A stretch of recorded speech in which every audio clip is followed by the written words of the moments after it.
Okay, so we've heard the term all over the place: visual effects, special effects, computer effects, CGI. But what exactly are visual effects?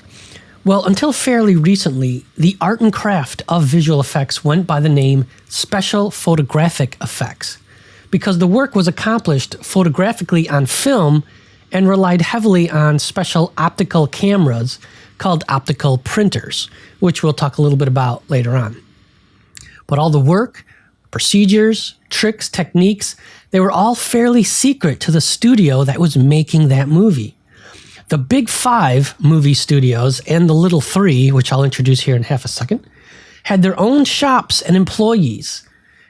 And their employees were under strict contracts and strict confidentiality that they wouldn't share any of this information with any other studio. Who are the big 5 movie studios when we talk a little bit about the history of where all this cinematic art form came from? Well, the big 5 is actually Paramount, MGM, 20th Century Fox, Warner Brothers, and can you guess the 5th? A lot of people guess Disney. No, they were not one of the original big 5. The 5th one is a tricky one. The 5th one is actually RKO Pictures. And you may know RKO from Citizen Kane and older movies like that. The little 3, on the other hand, are Universal, which is now a major player in the industry, Columbia, and United Artists, which also throws people a little bit. United Artists, or UA, you've probably seen some of the logos in some modern films, is an American film and television entertainment studio. The studio was actually founded in 1919, a long time ago, by D.W. Griffith, Charlie Chaplin, and Mary Pickford, and Douglas Fairbanks. And the intention was to control their own interests rather than depending on the powerful commercial studios to kind of dictate their career. It was a fairly successful experiment. So out of these, a new discipline came forth. And to properly define what are visual effects, we're going to point to the VES, the Visual Effects Society. The VES is the entertainment industry's only organization representing the full breadth of visual effects practitioners, including artists, technologists, model makers, educators, studio leaders, supervisors, PR marketing specialists, producers, all areas of entertainment from film, commercials, television, music, video games. Okay, so it's a pretty diverse group. What they say a visual effect is the term used to describe any imagery that's created, altered, or enhanced for a film or other moving media that cannot be accomplished during live action shooting. That part is vitally important, and no doubt that will be on our quiz. Okay, so it's anything that you are creating that cannot be actually captured in camera during the initial shoot. Okay, so much of the art of visual effects takes place in post-production. After the film wraps, after the actors and actresses go home, after the wrap party, visual effects post-production begins after the primary image capture is complete. Okay, so then you might say, okay, well, if that's what visual effects are, then what's special effects? Is it the same thing? No, it is not the same thing. Special effects are generally described as effects that can be done, and here's the important part, while the scene is being captured, and are commonly called practical effects.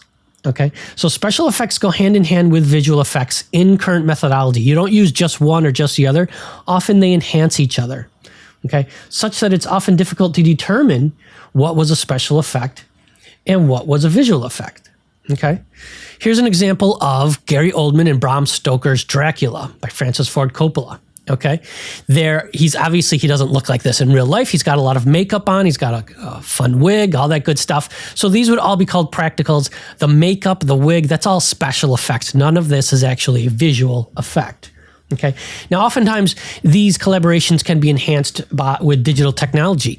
Here is a shot. If you know movies, this is 1993 Steven Spielberg's Jurassic Park. Okay. Everybody knows that moving T-Rex in its form that we see him currently on this frame did not appear on set with the actors. They did have an animatronic which we'll talk about later on, of the T-Rex on set, but he wasn't walking around. Anytime you're seeing him walk around or running or chasing cars or eating anything, that's going to be the CG version of that. So is this a visual effect or a special effect? Well, the correct answer is it's actually both, because the visual effect is the computer-generated imagery of the T-Rex, and the special effect is the rain machine that's pouring down rain on top of everything and giving it that fake, that weather, okay? A couple more examples. Here's a shot from the Avengers. And obviously our heroes are in a lot of trouble. There's an explosion going on. Now, we're going to talk a little bit about the rules of visual effects and when you call on visual effects. We'll get to that in a couple minutes. But obviously you don't want to put your very expensive actors in any danger, okay? And an explosion that's very, very close to them is obviously going to put them in danger. So any explosion or anything that looks incredibly dangerous is usually going to be a visual effect. But it's not just a visual effect here. There is a special effect going on here. The special effect would be the lighting that's blasting them with that orange light to mimic the explosion light. It would also be the wind machine, okay? Or maybe some, very safe rubber or very soft foam core materials that looks like rock and debris that could interact with the actors and bounce across them and things of that nature. So it's often a combination of things put together. Here are two precocious children going to school, okay, somewhere in Scotland. If you know movies, you know what I'm talking about. Is this a special effect or a visual effect? A lot of people would say, well, this is a visual effect because cars don't fly. It's actually a special effect because there is nothing done in camera here that was handled in post. You would think, well, how is this illusion taking place? Well, they have a rear screen of the sky and the Scottish Hills back there. So that's in camera. It's a rear screen right there on set. The car is on a gimbal. So a bunch of crew members are kind of jostling the car around and the actors are acting like it's flying around. And the owl there is an animatronic. Okay. And animatronics, we're going to talk, we have a big section on animatronics and they're very, very, very useful because CG animals interacting with people or always in all the shots can be pretty expensive. And if you have a very talented animatronic department or you can hire one, once it's in the camera and it's what we say, it's in the can, boom, you have it. And little to no work is needed afterwards. So this is a special effect of these two kids going to school. All right. Let's do a couple more real quick. If you're a fan of Steven Spielberg again, Jaws, 1975. Here's a little trivia question. If you are ever on a trivia night, the name of the shark is Bruce. So that's Bruce back there. Bruce was named after Steven Spielberg's lawyer. The shark never worked. The shark kept sinking. It was an animatronic, which, obviously it's saying it's an animatronic, meaning that it's in camera with the actors, it's on set, it's a special effect. We'll talk a little bit about Jaws later on. The shark kept sinking. It never worked to the extent that Steven Spielberg said, I will never do another movie on the water ever again. This was an absolute nightmare to film. He had a nervous breakdown after the film was made. But it turned out pretty well for him because it was a humongous blockbuster. If you've never seen Jaws, there's Richard Dreyfuss right there. You owe yourself an incredible viewing experience. Go check out Jaws. Absolutely fantastic movie. Let's say one more. Here's a shot, I believe, from Boardwalk Empire.